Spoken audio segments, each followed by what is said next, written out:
தமிழக குரல் நாளிதழுடன் கோவை ராணி சகோதர தொழில்நுட்ப கல்லூரி இணைந்து விருது விழா நிகழ்ச்சியானது 7/12/2024 கல்லூரி வளாகத்தில் நடக்கிறது. இது தமிழக குரல் வழங்குகின்ற தன்னார்வலர்களுக்கான விருது விழா. இந்த விருது விழா நிகழ்ச்சியில் 175 மேற்பட்டோர் தங்களுடைய தன்னார்வ சமூக சேவைக்கான விருதினை தமிழக குரலானது எங்கள் கல்லூரி வளாகத்திலே நடத்தியிருக்கின்றது. இந்த விருது விழா நிகழ்ச்சியில் சிறந்த சமூக சேவையாற்றியவர்கள், முதியோர்களுக்கான சமூக சேவையாற்றியவர்கள், இரத்த தான முகாம் நடத்தியவர்கள், மரம் நடுதல், பெண்கள் முன்னேற்றம் போன்ற பல்வேறு தன்னார்வ நிகழ்ச்சியில் பங்கு கொண்ட சமூக ஆர்வலர்களுக்கு தமிழக குரலானது தொடர்ச்சியாக விருதுகளை வழங்கி அவர்களை ஊக்குவித்து வருகிறது.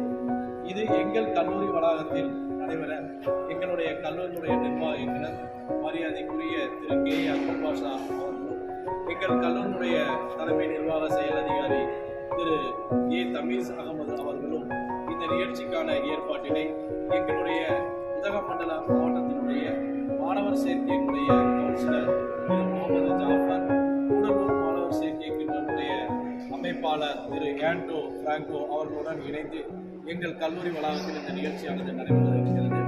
இந்த நிகழ்ச்சிக்கு தமிழக குரலானது சிறந்த சேவைகளை மக்கள் பணியாற்றக்கூடிய நிறுவனங்களுக்கு தொடர்ச்சியாக செய்து வருகிறது. எங்கள் கல்லூரியானது 2013ஆம் ஆண்டு கோவையில் காக்காச்சாவடி என்னும் இடத்தில் துவங்கப்பட்டு தற்பொழுது 8 பொறியியல் பிரிவுகளை உள்ளடக்கி மாணவர்களுக்கு தொடர்ச்சியான கல்வி சேவையை வழங்கி வருகின்றோம்.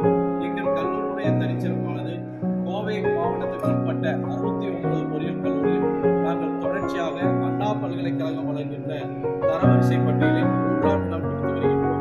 தமிழக அளவில் அண்ணா பல்கலைக்கழகம் தருகின்ற தரவரிசை பட்டியலில் தொடர்ச்சியாக முதல் 50 இடங்களில் நாங்கள் பெற்று வருகின்றோம். இந்த கல்வியாண்டில் எங்கள் கல்லூரியில் பயில்கின்ற இறுதியாண்டு மாணவர்கள் 10 லட்சத்திற்கு மேற்பட்ட வேலைவாய்ப்பினை பெற்று வருகிறார்கள். பன்னாட்டு மற்றும் இந்திய அளவில் உள்ள பல்வேறு நிறுவனங்களில் வேலைவாய்ப்பினை பெற்று வருகிறார்கள் என்பது எங்கள் கல்லூரியுடைய சிறப்பு. இது மட்டுமல்ல, கடந்த வாரம் நடைபெற்ற வளாக தேர்வில் 3ஆம் ஆண்டு படிக்கக்கூடிய மாணவர் சூர்யா என்றக்கூடிய மாணவர் பயோமெடிக்கல் துறையை சார்ந்தவர்.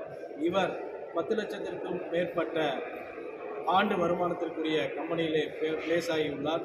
எங்கள் மாணவர்களுக்காக தொடர்ச்சியாக கல்லூரியினுடைய நிர்வாகமும் மற்றும் பேராசிரியர் பெருமக்களும் வளாக தேர்வில் வெற்றி பெறுவதற்கான அனைத்து திறன் மேம்பாட்டு பயிற்சிகளையும் டெக்னிக்கல் மேம்பாட்டு பயிற்சிகளையும் நாங்கள் தொடர்ச்சியாக வழங்கி வருகின்றோம் என்பது எங்கள் கல்லூரியினுடைய சிறப்பு. இது மட்டுமல்ல, மாணவர்கள் ஸ்டார்ட் அப் இந்தியா மூலியமாக சிறந்த தொழில் முனைவராக உருவாக்குவதற்காக எங்கள் கல்லூரி வளாகத்தில் centre of excellence Danish hitech studio என்ற அமைப்பினை உருவாக்கி மாணவர்களுக்கு ப்ராஜெக்ட் பேஸ்டு லேர்னிங் போன்ற பயிற்சிகளை செயல்பட்டு வருகிறோம் என்பது எங்கள் கல்லூரியினுடைய சிறப்பம்சமாகும்.